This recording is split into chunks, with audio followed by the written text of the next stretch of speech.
What up, party people? It's your boy Hakeem Green, channel live and direct, BDP all day, every day. All we do is spark Mad-ism on the Mad-ism TV platform, where we bring to you the best in hip hop, interview. You know how we get down. We try to keep it hip hop as possible, though our topics vary. We try to keep it hip hop, thoroughly hip hop. This is episode 46, and usually I'm bringing the OGs in to talk about this thing, this culture we call hip hop. But this week we're gonna do a little different, but thorough nonetheless. Got a special guest, the infamous Amadeuz. Brothers fire on so many levels. I must say. But you know how we do it over here at Madison TV. I'm gonna run a quick ad, special message, and I'm gonna throw up a song that'll give us time to like, subscribe, share the stream. Definitely share the stream. Bring people into this conversation. We're gonna have a dope one with the homie, the infamous Amadeuz. That said, let's do the damn thing.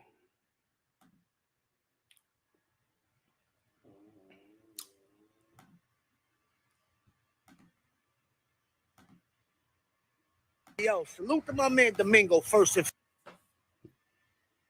Let's bring it back. foremost. But look, Media Famous, the #1 artist services and music distribution in the fucking world, you heard? If you're an artist, you trying to get your music heard, I'm telling you, Big Gorilla, don't ever disrespect me and not fuck with Media Famous, you heard? Bing bang. That was the homie, the Big Gorilla, Nims, who's tearing it up, representing that New York hip hop hard body. I love the way it's going down with the homie. Let's get into some New York rap, y'all.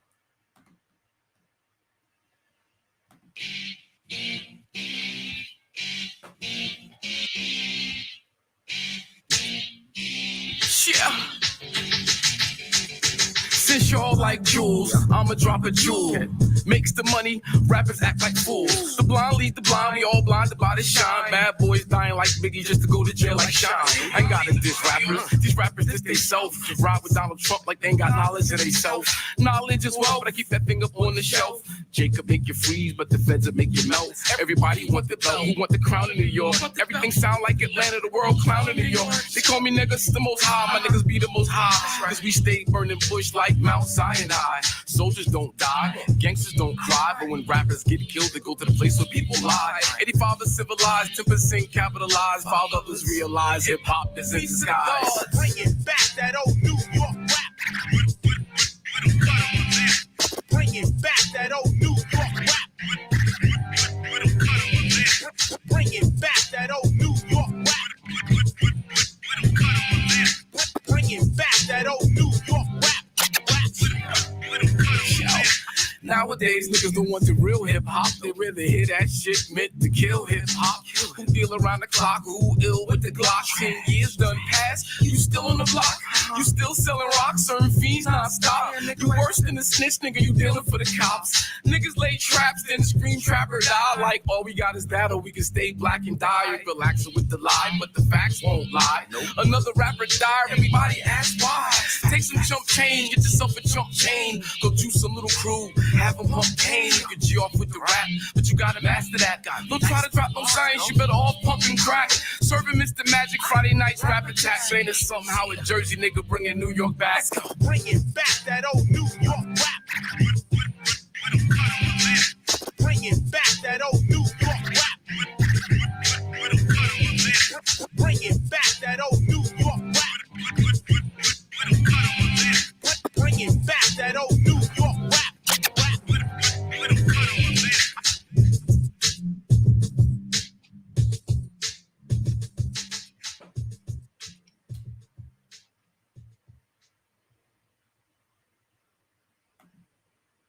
Yes, sir. That was New York Rap by your boy Hakeem Green. Channel live and direct, BDP all day, every day. produced by the homie Big French, representing Harlem, Hard Body, video by Nice Flicks. And yeah, that's how we doing it. So I dropped that joint New York Rap a couple months ago. And then shortly after I dropped it, I saw our guest drop a joint that he did with Fredro from Onyx. That was like, that's that New York rap right there, son. That's that New York rap. Yeah, man. Amadeuz, what up, brother? The infamous. What up? Peace, Amadeuz. man. Peace, man. You know what? I respect it so much because you're actually one of the few people that say my name correctly. Like, like even at Sirius XM, like you hear some of the people introduce me, they be like Amadeuz, so they just say all fucked up. So salute to that, 100%. Yeah, no doubt. Yeah, man. So, I'm gonna keep it 1,000 with you. I'm from New Jersey. I spent I lived in Brooklyn from 94 to 2004, so I spent a good 10 years. But I really, my party, my growing up, my social life was in and out of New York City from like 86.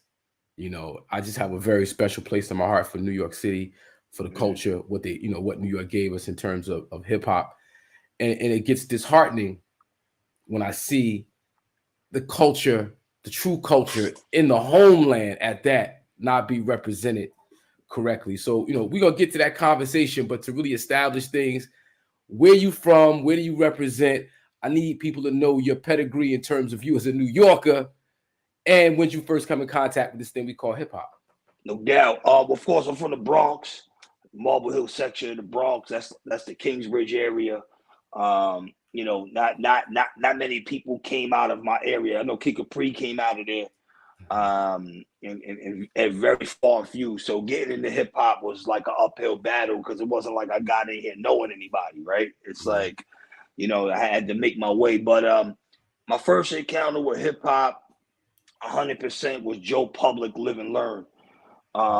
Even though that record theoretically wouldn't be hip hop, but it had all the elements of hip hop, and I was super attractive to the record, seeing guys, that looked like guys from my community on the side of the West Side Highway playing guitars with graffiti, and it was like a sing rap song with a positive message. So that was kind of like the first time I was like, you know what? That was like 93, 92, 93. It might be earlier.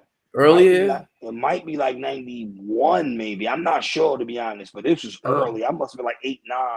Okay. Around this time. But yeah, that was my first interaction, especially with the New Jack Swing. That was hot at that time. Yeah. So yeah, I mean that's my first introduction. I was like, damn, this is maybe something I want to be a part of. So like the Bronx, when we think of Bronx, in the 70s Bronx, burnt out, just all tore up, fucked up. You know what I mean? And then they say the hip hop was born out of the ashes and its destruction. But when you got your hands on it, things are probably a little different. Just talk about the neighborhood, the culture, the kind of the vibe. Yeah, I mean, the Bronx was still fucked up when I was growing up because I was born in '83, so imagine me as an 8, 10-year-old in the middle of the crack pandemic. You know what I'm saying? I mean, this was the reality of day-to-day life. Living in the Bronx. I mean, this is the height of the crack pandemic. Sometimes I try to explain this to my kids where like you may see, mom and dad go outside and smoke a joint, or drink some Henny. Back in the day, mom and dad was lighting up a pipe because they didn't actually know what it was. They was coming from the cocaine era, so they actually didn't know what it was. We look back at it now, we frown upon it because we saw the results. But at that particular time, cocaine was a thing, right? So it's like, it was the same thing. Like people like to smoke weed, sniff coke. Oh, what's his base? Let me throw that in my blunt. And, so that was definitely super rough. And then, obviously Giuliani changed things. He laid the hammer down and locked everybody up and gave guys, a gazillion years for a nickel bag of crack. So, I mean, that definitely hurt the culture, but in some ways it helped a little bit because, it cleaned the block up in a sense, right? It depends how you look at it. Obviously, people were treating super unfair, but growing up in the Bronx was rough. But it was a different time because now looking at New York City, the way New York City is turned out, like I used to be able to ride the train And as you know, in first grade, I would ride from 110th Street. I spent some time with my grandmother. She lived on 110th Street, so I would ride from 110 back to the Bronx every day. And I was able to do that No as a problems. first grader. You know what I'm saying? No problems. Now you can't even send your kids on that type of mission. So it was a gift and a curse. Yeah. It's kind of the battle with like the 94 crime bill with Biden and that whole thing and like really the crackdown on crime in Black and brown communities. They always go extra hard when they're dealing with us. But at the same time, like it was so off the chain. It was really so hard to progress out of that environment that we had to clean it up. It had to get cleaned up. It's just that there's a whole other investment part of it that was missing when you're talking about the arts, education, athletic sports, but that social safety net that hip hop provided in a lot of ways, So like yourself, seeing rappers or seeing break dancers or graffiti artists and this arts movement affect you. Talk about that, how that gave you kind of another perspective, another drive. Yeah, I mean, I've always been attracted to the lyrical aspect of hip hop. So, when I first got my hand on Doggy Style, even though it wasn't someone from New York, I was super attracted to the organization, the composition of the records, the storytelling on Doggy Style. But Illmatic changed everything. You know what I mean? Illmatic, it was like, I'm living in the project this time and I have someone that's accurately reporting what I'm seeing literally out my window in real time. And I think Nas was like 16, 17 when Illmatic dropped. So I was 11. So it's really only like a 5-year age gap. So he's saying things from my perspective combined with the production from Q-Tip and Pete Rock and just all the legendary producers that was there. The lyrical aspect. I think the person that drove me most, though, as far as connection was Pac. Because Pac, I felt like I could relate to him in every sort of way. You know what I mean? Even as an adult. You know what I mean? When he was talking about his mom, I can relate to that. We talk about I Get Around, I can relate to that. When we talk about Hit 'Em Up, I can relate to that with Beef. Right. You know what I mean? It's just so many different emotions and leaving yourself so vulnerable on the record. You know what I mean? That shit is crazy to me. I'll be honest, I'm from Jersey. I grew up in East Orange. Me and Tretch, actually me and Naughty by Nature, very close. I've known him since I was like kids, right? And we know how close Tretch was to Tupac and how Pac is just so big in New Jersey. Like New Jersey claims Pac, but it's always weird when I hear New York jokers who claim Pac like that. It's like word. I would think, especially because the way you rhyme, like I would think that you'd be like big, and you like Pac. Wow. I was always Pac. I mean, Pac was from the Bronx. I mean, no doubt. You know what I mean? He was from the Bronx. I mean, he was from New York. I mean, his attitude. If you look at the way he portrayed Bishop and Juice. You know what I mean? Unfortunately, he didn't know how to develop out of that character. Like he played that character, he took that shit into real life. But he was New York all the way. And the ill shit about it, he did some typical New York shit, how he went to LA and convinced everybody that he was from California. You know what I mean? With the New York vibe. But I actually learned how to rap writing down Pac's lyrics. I used to write his shit down. That's how I learned to formulate bars.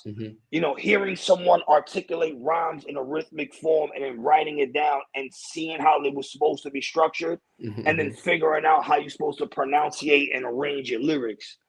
I've always been attracted to Pac more than Big. Not to take nothing away from Big, because Big was amazing in his time, but I just personally related more to Pac for the reasons that I just described. Yeah. And I think, Pac had that passion. He had that emotion that just cut through. Yep. When he was saying, when he was rhyming, when he was doing this, he meant that shit. Yeah. Like he meant it. And, thank you. Yeah, I'm sitting here rolling, wife. You're getting it ready for me. There it is. Roll that up, baby. Yeah. So I think that was one of the reasons why I related to Pac more than Big, because when I heard Pac, like I believe that shit. Like I know this is him. With Big, I feel like he was more storytelling and more talking from a narrating perspective. I don't think that he was saying shit that he was really doing. You know what I mean? He was describing other people's lives. With Pac, not to say that everything that he was saying he was actually doing, but I felt it more, like it resonated more. It felt more personal, because that's what 90s hip hop was about to me. It was about knowing your artist without ever meeting your artist. When you heard a Pac, when you heard a Nas, when you heard Mobb Deep, when you heard KRS-One, when I heard Mad Ism for the first time, it was like I felt like I knew guys without ever meeting them. And if I ever had a conversation with them, it'd be like homies from day one, even though we'd actually never met.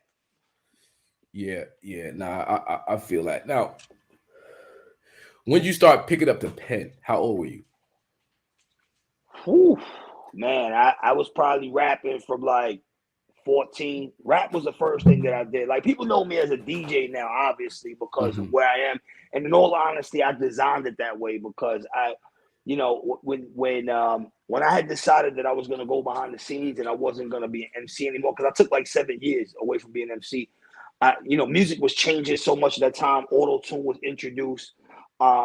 So I was like, you know what? This may not be the path for me at this moment, right? But, man, I've been rapping since I was 14, man. Rap got me through jail. Rap got me through 3 years in prison. No drama, no beef, just straight bars. You know what I mean? Guys ain't got shit to do. They hitting on the mailbox, or they hitting on their locker. Yo, I got this long ponytail nigga from the Bronx. If you about to come through and smoke niggas. And, people always underestimate me because I'm light skinned, whatever. I can relate to the light skin thing. You know what I'm saying? I relate. But then when they hear the bars, they like, oh shit, you know what I mean? And my bars are very eccentric, right? It's like almost like a cannabis eccentric type of shit. So people are like, oh shit, hold on, let me digest that, bring that back. But rap is always something that I hold dear to my soul. You know what I mean? Because it's a lot of times us as public figures, we don't have a way to express ourselves. So a lot of people don't realize that we use music as a forum to say what it is that we feel. But yeah, definitely since like the age of 14, I've been rapping. Oh, that's dope. I don't want to age you out, so I ain't gonna ask you how old you are. But just to give people just the dedication, the investment, doing it from this is what we do. We 14, 15, 16. This is we're not. I don't know if it was for you having a vision of one day I'm gonna have this. I'm gonna be on a platform. Joker's gonna respect my shit. Citywide, nationwide, like you kind of just thinking, I'm just writing bars and you spit them to your friend. Yeah, you get feedback from your immediate crew. Of course, we all wanted to be the top guy, but as I mentioned, music had changed. You know what I mean? So much. Yeah. During my time, like it just went completely left. Like once terrestrial radio shunned out East Coast artists, and you had guys in the city. They pumping that Lil Jon, they pumping, they pumping Laffy Taffy, and it didn't become about our local lyricists, right? Or and not only New York, Jersey, tri-state area, like they just shunned everybody the fuck out. Like if you wasn't on a major label or you didn't have major backing or $1 gazillion to give the Emmons Communications, whoever the fuck was running this shit, they shunned you out completely. And I had kind of recognized that early on. So I had just made a conscious decision that I still wanted to be in hip hop, but maybe my path at this particular moment wasn't going to be as an MC. And at some point it would spin the block. And then, when I was ready to come back out with the bars, that'll be a time. And unfortunately, as we see, everything comes full circle. So, this is a great time to be dropping music as a lyricist. Yeah. Now, get into your story, just trying to find out more about you. No doubt. I see you got many, many hustles. You probably part Jamaican because you got at this point, yeah. you the Nutcracker King, huh? Yeah, it's a fact. Yeah, shout out to National Geographic. Yeah. Yeah, right. So, like that's Madism. I'm the weed guy. So people know, if people into the weed hustle, we know that. But the Nutcracker hustle serious. Yeah, I mean, I was always in the streets with the Nutcrackers, and at this time, when National Geographic decided that they was going to profile me, I was popping in the video directing shit. Like I've directed over 160 videos. I've directed for the Locks, Ice-T. I've shot Pat Poose. I was looking at your video like, damn, we need to do something. I just shot. I'm about to shoot Imam Thug new video. I shot Tony Sunshine last video. Paula Perry, legendary artist from Fort Greene. That Paula Perry IU joint is fire. By the Yeah, way. so any scene that I'm not in, I shot. Gotcha. And I edited, directed the whole video. I'm trying to think. I mean, there's a lot of people. Cool G Rap. I'm missing a lot of people that I've directed for. But at this time, I was popping in the film shit. And obviously, if you got 70 people on a film set on a Sunday at 12 o'clock at night, there's no liquor, so I was popping out the nutcrackers because this is just. I'm from Uptown, so where I'm from in the Bronx is by the Heights. It's like the same shit. It's like diaper and the whole thing. I pop out the nutcrackers, and my shit was catching fire so fast that National Geographic caught wind of it. One of the reasons why National Geographic caught wind of it, again, because I chose to go behind the scenes, I learned something called search engine optimization, SEO, right? SEO, for people watching. So I was able to put nutcrackers at the top of the list, even over the toy, even over the play. So when you Google nutcrackers at that time, my Facebook page would pop up. So National Geographic, they hit me on Facebook. Facts. They hit me on Facebook. They're like, yo, we War to War Productions. We do Locked Up Abroad, Scared Straight. We got this shit called Underworld Inc. We want to come to New York and profile you. I thought they was bullshitting. Like, who the fuck National Geographic is right. Yes, sir. Nat Geo don't just hit you like that. Wow. But no, they were serious. So they flew in from London. I met the lady Laura Gamzee. She liked me, and I was like, yo, I'm gonna do it. But one of the reasons why I did it was because I just felt that if I did it, someone in an important position would be attracted to my personality. You know what I'm saying? Like, my personality. So, and that's what got me to Sirius XM. You know what I mean? I didn't get to Sirius XM being a DJ my whole life. I got to Sirius XM selling nutcrackers on National Geographic. You know what I mean? So it all worked out at the end of the day.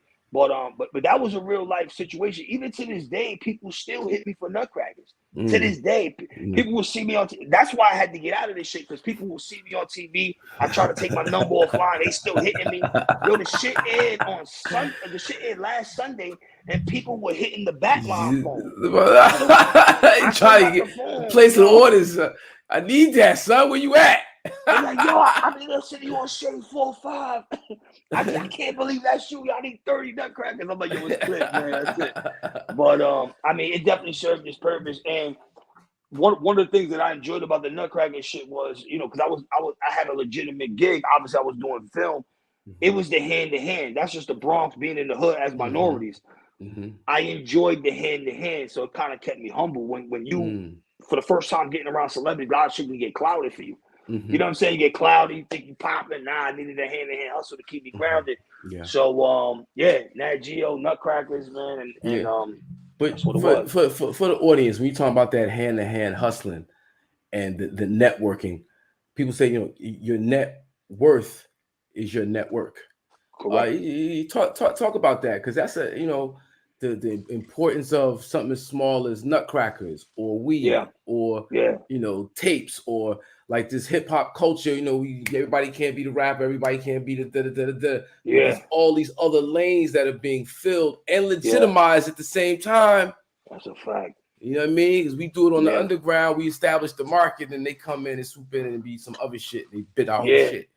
Yeah, I mean, they tried to bite my shit too. Like Applebee's came in, they was trying to buy my shit out. Like they was going crazy, but because the thing is like with the nutcracker shit, it's like if for people that's not from New York, nutcrackers is the equivalent of jungle juice, but except we bottle it in $5-10 bottles that we sell in the street. So instead of you going and going to the liquor store, you would just cop a $5-10 bottle. You get smacked over 2 joints.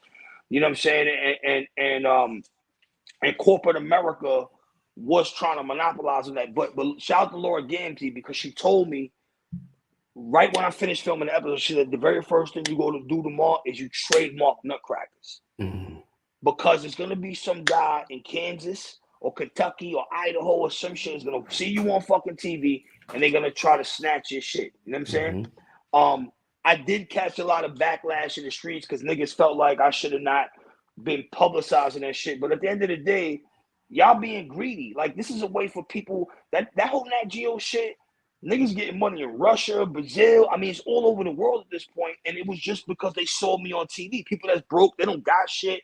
They don't get no money. They coming from super. You think we from poverty? Imagine someone in Bolivia or Iraq Brazil, or Chile. You know what I'm saying? So that shit helped a lot of people out. They were inspired, like, oh shit, I can combine a bunch of liquors and make my own shit.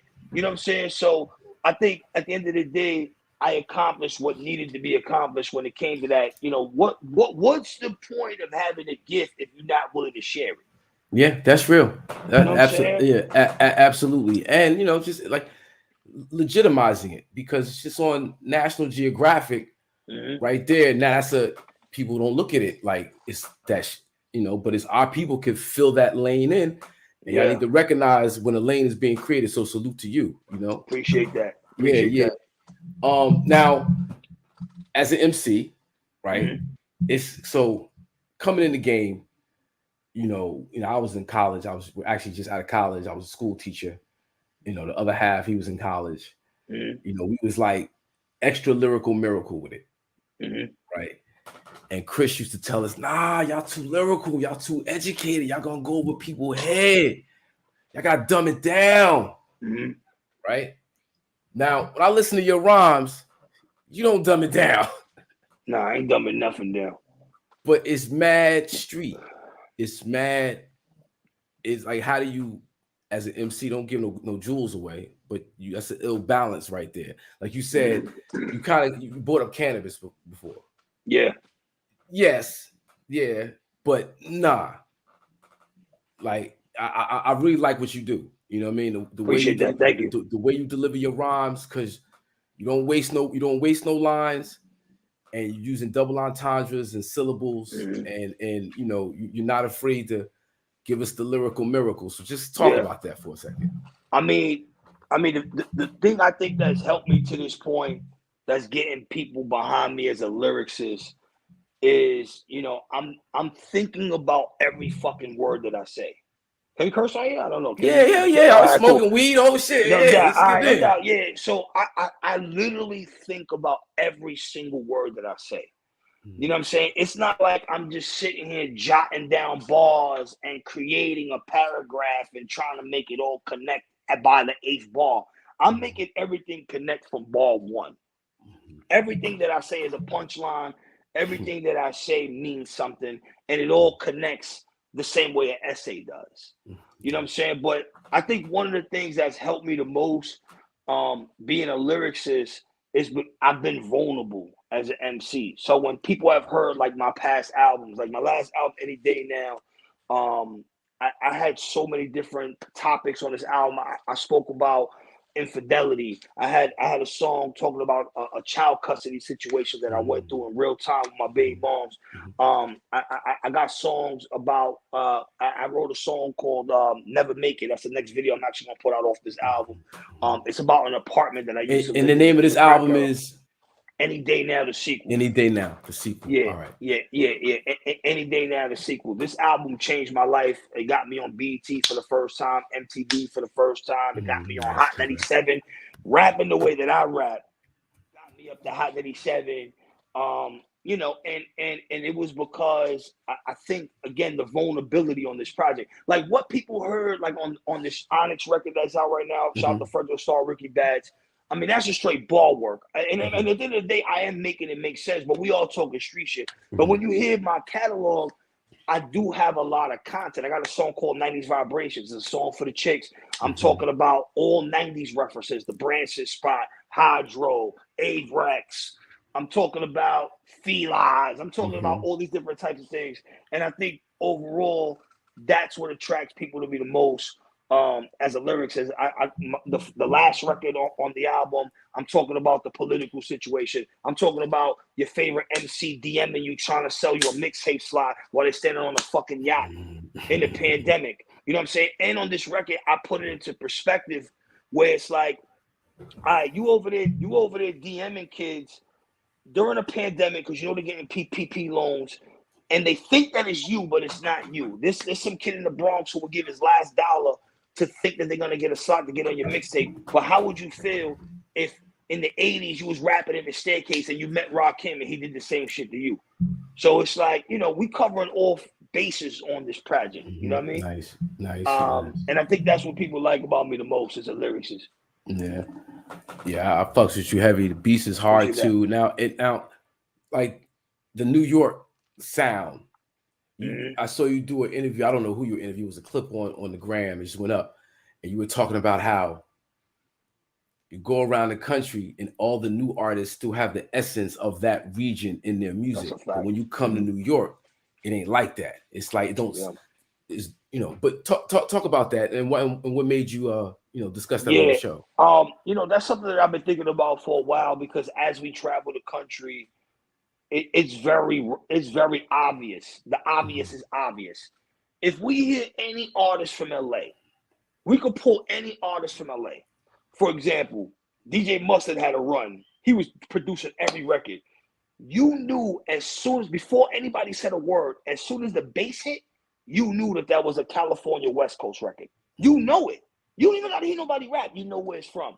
When you listen to someone like City Girls, as I mentioned, you can hear the Tool Live Crew, Uncle Luke influence in their bars.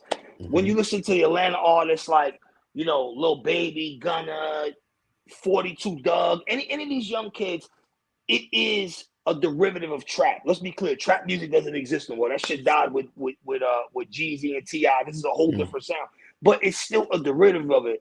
But for some reason in New York City, I don't hear anybody that sounds like New York or the tri-state area for that fact.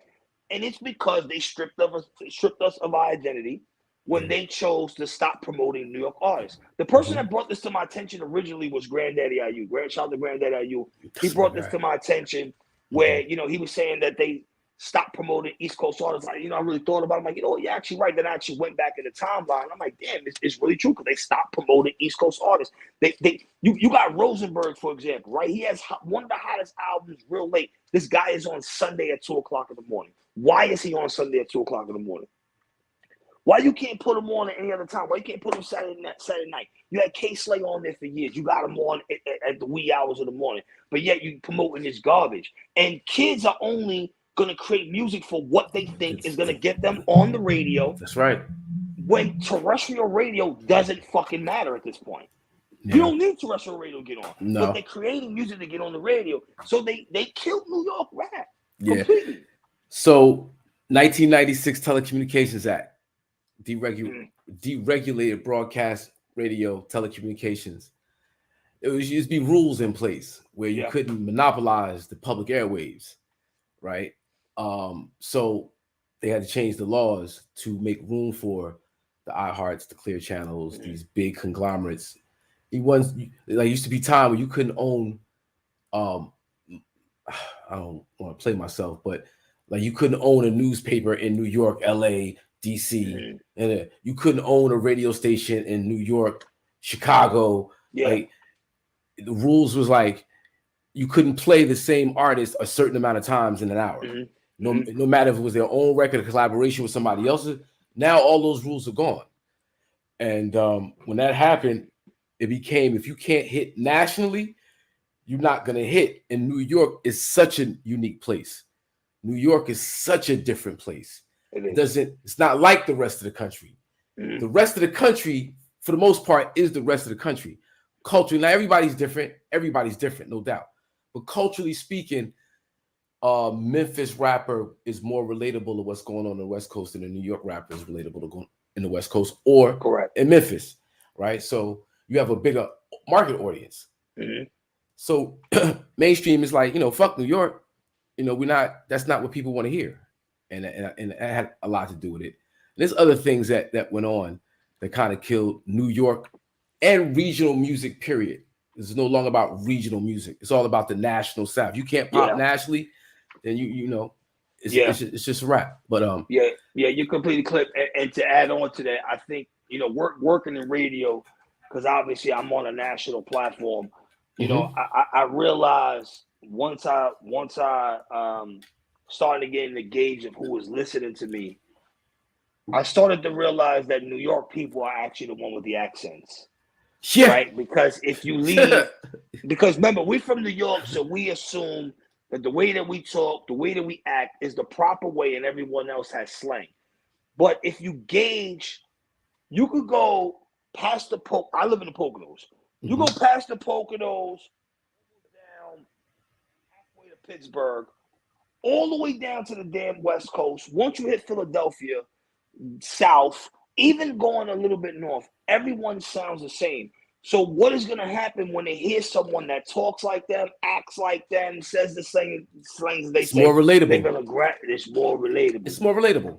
You know, Exactly. it's more relatable. And, you know, I guess it was a natural happening considering they deregulated radio and opened it up. Now it's like the Wild Wild West all over the country. Yeah. And you get down or you lay down. And New York, you know, New York artists, not knowing, it wasn't like a conscious decision, but we decided to get down. You know what I'm saying? So yeah. But you know, there are those of us who like, now we trying to hold up the tradition. We trying to keep that sound pure because it is an important sound. It is an important voice. You know, I've always thought that New Yorkers were just, and I'm from Jersey, but New York was always more like things just happen, and that's because it's an international city. It's considered the capital of the world, right? It moves the not the U.S., the capital of the world. So it's you know, just things happen in New York a lot quicker. Used to, now we follow, and you know that's just scary. That's just scary. Yeah, it's scary when you walk down the street. And I had said this once on my show. I was at a barbecue last summer, and I heard a kid say, "I'm fin to do," and this is in New York, and I'm like, what is happening right now? Like, why is a kid from the Bronx in the middle of the projects saying that I'm finna do anything in life? I'm finna. Yeah, but you know, that's kind of where we're at with it, but not so much because, like you said, you don't need broad terrestrial radio. You don't. The internet is there, and there's a way to find your tribe on the internet, and it's an international market now. You got, you know, you can reach other countries, and other places are really into, you know, our form of hip hop. Yeah, say it like that. Like, so internationally, like you said, you've been around the world. Talk about some of the places you've been to and how hip hop gets expressed there. Yo, the furthest place I've been to is Maldives. So Maldives, yo, that was like 31 hours to go to Maldives.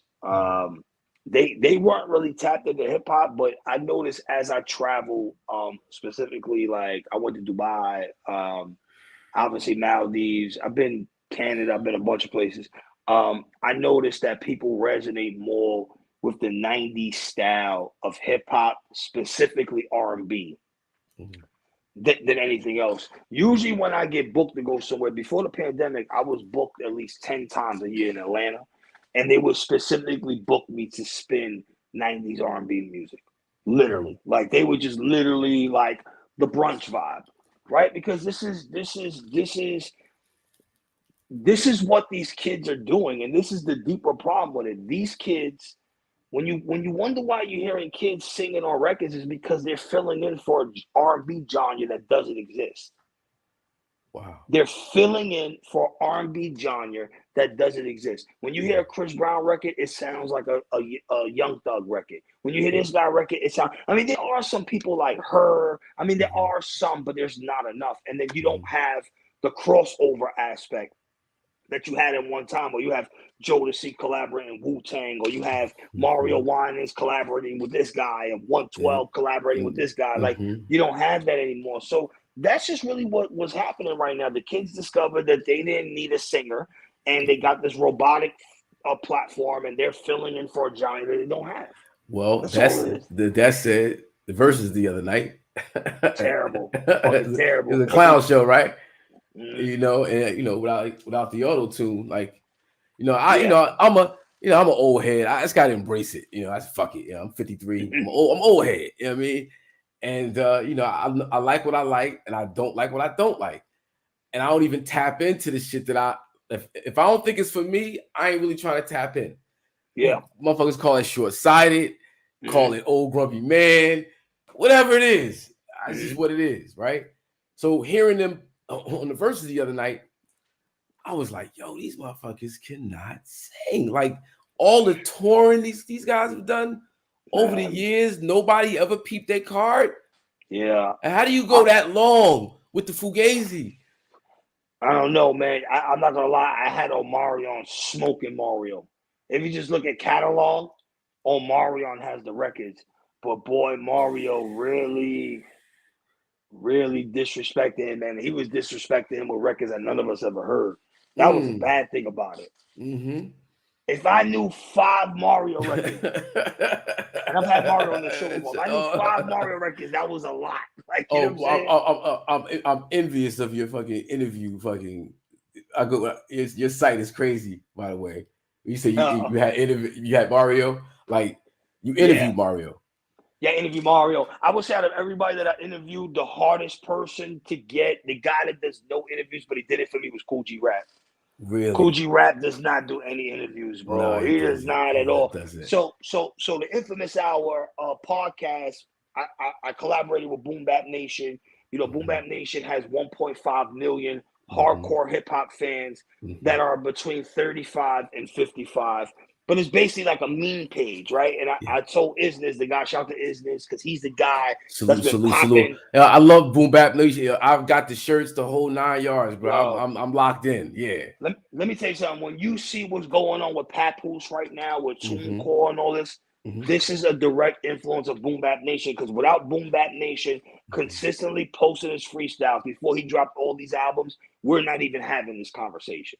So this is Joe's influence. So I had told Isnes, I'm like, listen, we got all these guys on Facebook, 35 to 55. Let me use some of my contacts at SiriusXM and let me bring them to Facebook. So I was doing the live podcast on Facebook in the pandemic every single Thursday, and I would bring your favorite rapper live to Facebook. Onyx, Bone Thugs, 112. I had like I said, Cool G Rap. Bro, I had everybody, man. I had everybody. Shout out the website right fast. Everybody can just go, because if you just go there and you see your bottom, I'm like, wow. Yeah. So you can go on Spotify, iHeart, iTunes, search the Inphamus Hour. You'll see the entire guests that we've had on there. And at one point, like I said, I was doing the show completely live. So I was bringing guests live on Facebook. I was letting fans jump in the live interview and ask questions of guys that they idolize. Imagine someone, 53, grew up on Drew's Crew, grew up on this, and you see Cool G Rap on Facebook live. You know what I'm saying? Not only that, I was having rap battles on Instagram, and I was letting MCs come to Facebook and rap for these guys. So I had guys rapping for Cassidy, just rapping for, whoever I had that week. And that was something that we did in the pandemic to not only entertain ourselves, but it was my way to give back to the culture and to present a live interactive new experience for the people that have supported us. Yeah. Right. They've supported us, even myself. They supported us. And, this is something I did to give back. Yeah, man, that's love, bro. And like you constantly give back to the culture. You constantly represent that real fucking hip hop. And I appreciate that to the death. No doubt. So, you're at Shade 45. Yeah. Right. Can you talk about Eminem and what he means to the culture, please? I mean, Eminem changed the game. For one, he decolorized hip hop in a sense, right? Where it was like hip hop was, because look, I had an interesting conversation with Tony Sunshine on the show, and I remember me growing up in the Bronx, and it was like Latin rappers were like struggling to be accepted, right? No, you're from Newark, so your perspective is not as much different as mine. Like I grew up in a black neighborhood. Like we consider ourselves one. Yeah. Like, you know what I'm saying? Where we come from in New York, people in other states don't understand this shit. How like Puerto Ricans, black people, Dominican people, like we all just operate as like one unit. We just come up, we come up in the same place, in the same circumstances. We run like family. We run like family. So I remember like in the 90s, like it was like almost like a struggle for like beat nuts to crack through. Or, shout out someone like Curious, right? Curious had that joint. Curious, I think it's like 94, 95. Like it's a struggle for Latin Americans to crack the code. And I think Eminem, he broke that completely, because here you have a guy that is not from white privilege. He's from trailer park shit, and he was vulnerable. And he was nasty with the bars, and you couldn't fucking deny it. I think this guy went diamond twice. I think there's been 78 songs that have gone diamond. I think there's been 17 albums, and Eminem has 2 of them. Damn. Damn. I mean, so the Eminem conversation pops up a lot. And like when people ask me who my favorites are, from 1986 to 1990, 91, that's like my high school, graduate from high school, college years. So those are very important years to me. And we talking about Rakim, Kane, Chris, Cool G Rap, Slick Rick. Like those are the most important MCs to me. I saw Eminem come up with the Outsiders. So I know what type of MC he is, right? Incredibly skilled. Like the dude is ill with it. But what he brings to the game in terms of Shade 4-5, that's different, bro. And keeping the culture, the real hip hop culture alive, to me Correct. shows the pedigree Correct. of Eminem. Correct. If we could point out what is Eminem's biggest contribution to hip hop, it's Shade 4-5.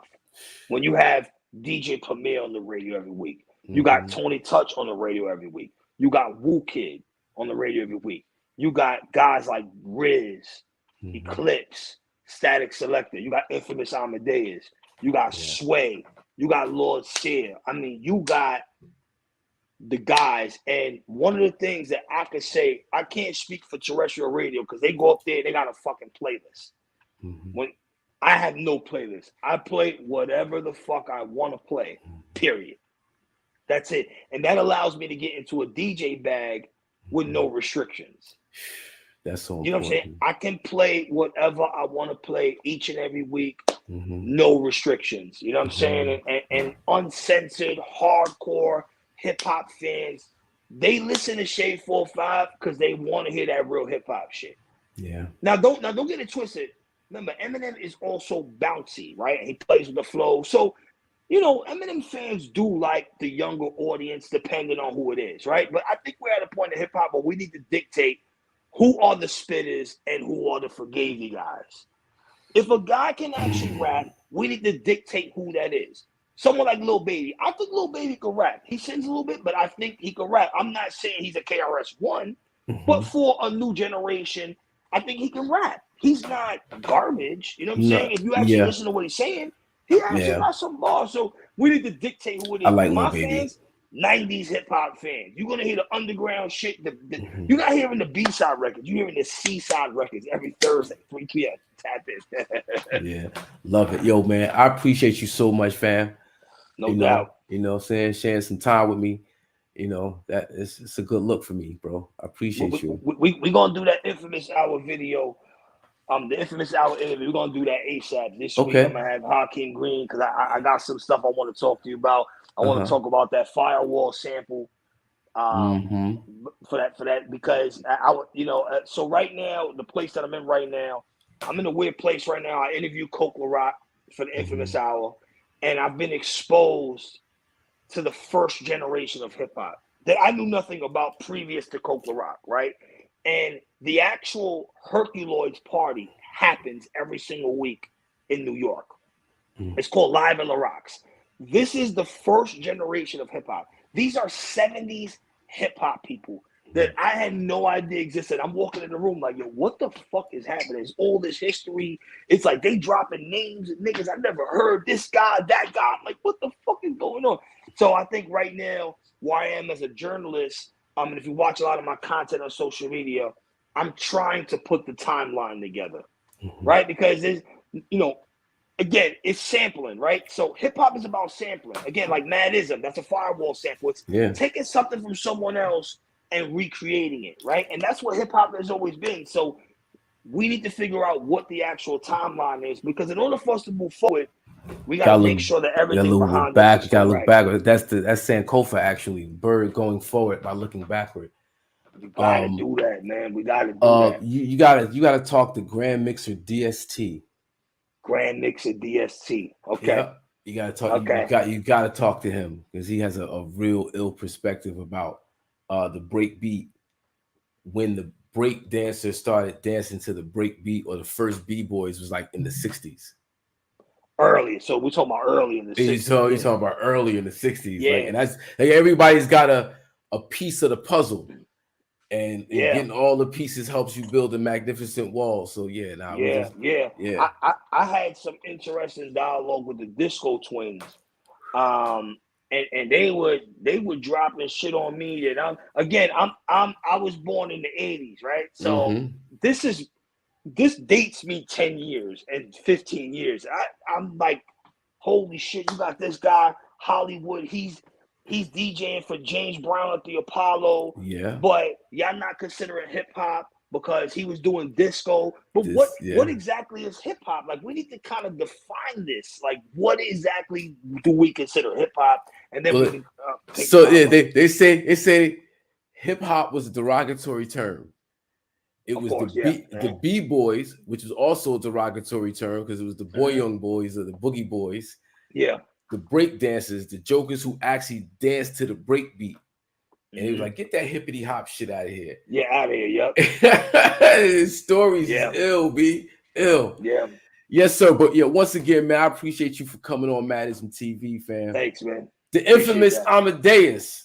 You know what I'm saying? You gotta check him out on the Infamous Hour. Give him the time again, sir. 3 o'clock on Thursdays. Make sure you tap into me, Sirius XM, Shade 45 Thursdays, noon EST. I play nothing but new hip hop joints from your favorite hip hop guys. Listen, as 90s, before I get out of here, as 90s fans, we have a habit of going and playing the 90s shit. And we're not supporting our new artists. If you tired of what playing on the radio, guess what? Support the new shit, because your favorite artist is dropping. Hakeem Green got a project out right now. Like, Method Man got a project out now. Guys are dropping. Redman about to drop. Like, there's albums out there. Go get it. KRS-One dropped the album. Why are we not talking about it? Go get the joint.